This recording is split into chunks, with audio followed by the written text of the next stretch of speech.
Bonjour, Nathalie Labatte, psychopraticienne spécialisée à Saint-Lô, naissance et accouchement.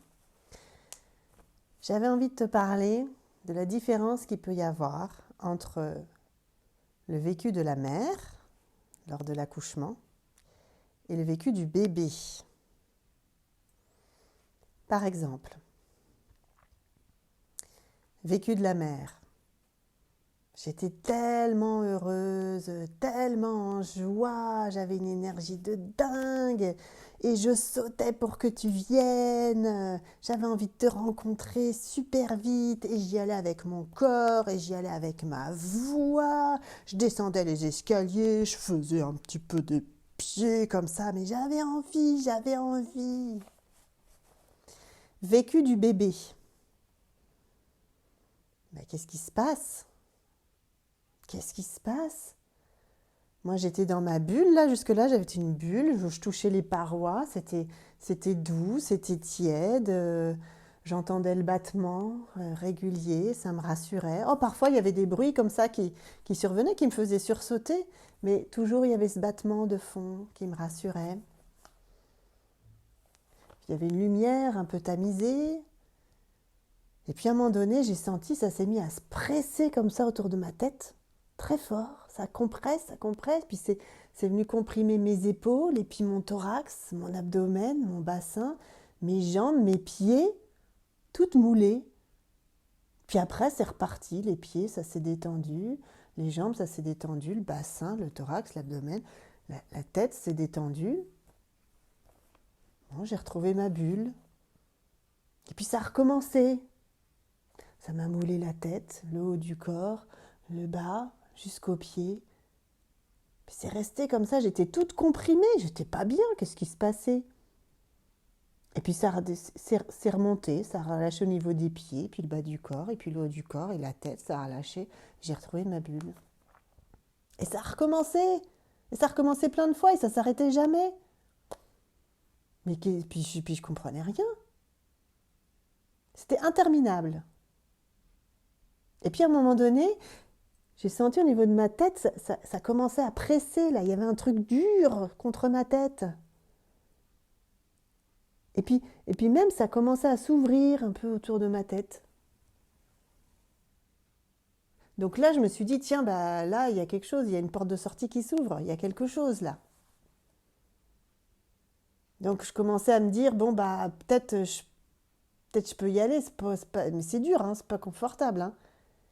Et puis en même temps, d'un coup, je sentais que ça secouait, comme ça, je me sentais secouée de haut en bas, de droite à gauche, moi qui étais balancée tout le temps tranquillement dans ma bulle, très lentement. Là, d'un coup, c'était des coups, puis ça me faisait cogner contre la tête. Alors non seulement je me sentais moulée, et puis en plus cognée. Alors je me suis mise à paniquer, je me suis mise à avoir peur, à avoir la trouille, mais qu'est-ce qui se passe ? Et puis alors, j'ai voulu appeler à l'aide, mais j'étais tellement terrorisée, j'avais l'impression que j'étais toute seule, j'entendais plus rien, il y avait toute cette trouille qui était là. Alors j'ai bien dû y aller, mais j'ai eu l'impression qu'on me mettait dehors en fait, et qu'on me forçait à sortir. Et toute sa vie, cette personne-là, qu'est-ce qu'elle vit ? Eh bien, elle a du mal à vivre les séparations, elle les vit toujours associées à de l'abandon. Euh,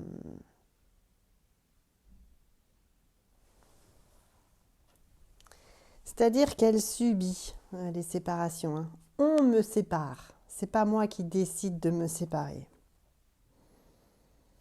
Et puis, ça va être des personnes qui vont avoir du mal à y aller par elles-mêmes, à avoir cet élan, à faire les choses par elles-mêmes. Elles vont attendre de l'extérieur, que ce soit l'extérieur qui les pousse à bouger, à changer quelque chose.